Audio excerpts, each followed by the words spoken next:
Day 166 of the Ukrainian war map, also sometimes known as the Russian invasion of Ukraine. Chelsea here, and today is just another one of those quick updates of the Ukrainian war map in a bit of a simplified and down-to-earth approach and look and feel to see what's happening here. Now, as always, I start off with the Russian losses. I won't talk about these too much today, but there certainly has been a bit of an uptick in terms of killed and wounded there. There's quite a few extra armored combat vehicles being destroyed and a number of tanks. There was actually one helicopter destroyed, and I think I've got the footage for that in a moment, although it hasn't been verified yet.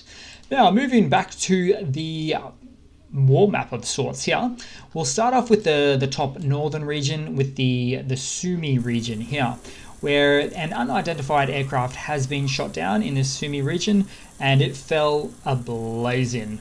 It may be a Russian helicopter or a Russian fighter jet, but it is said to be likely a drone, so I don't know if it is the helicopter from these stats here a moment ago.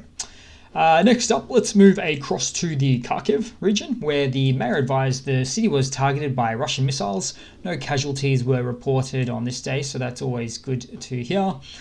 Then we'll move across down to the Donbass region. There's a lot of shelling on the front line here of the Donbass region at the moment there. Of course, they're trying to take the full area of the Donbass, which includes this line here and everything east of it. But if we have a look here, we'll zoom in to an area or a city near Seversk named Verkhniyok-Amyansk. Okay, now Russian military tried to advance here, but it was forced to retreat. Of course, they would like to take this village on the way to Seversk, and of course going all the way to some popular held areas called non-Russian held areas called Kramatorsk and Slovyansk, which are certainly key strategic objectives of Russia to get the remainder of the Donbass region. Now, moving down to a town named Bakhmut, certainly in the news a lot here. There was, in fact, a Russian building that caught fire in Bakhmut as a result of the Russian army shelling there, so that's obviously not nice to see. Plus, there is some additional shelling along the front line near Bakhmut as well, as this video will show you there. So, just shelling, artillery shells, bombs of sorts going off there sporadically. Moving down, we'll move to a region beyond New York. Yes, there is a village or town called New York, surprisingly, in Ukraine. But just a little bit further down from that is a place called Advika. Now, some Russian shelling has been identified or advised within this region, and certainly some smoke billowing, as can be seen as well with the footage here. Now, I want to talk about Pisky for a moment, because it is what I would probably consider to be an outer suburb of the city of Donetsk. And you can see that Russia is trying to encircle it. This is obviously always something that's hard to do for a military when they are dealing with natural obstacles like rivers or lakes or mountains. In this case, we've got these waterways that make it hard for it to encircle it. But I don't think Pisky can last forever under Ukrainian control. Both sides say they actually have control of it, but maybe it's half and half the way that we're looking at it here. Moving down to Melitopol. Now, this is an area that I don't talk about too much. So here we go, Melitopol right there with some airstrips and bases deep within Russian-held territory. And there were some explosions in Melitopol caught on camera there. If you watch this video, you'll see a little explosion at the end there. And let's see, we'll go to the Kherson region.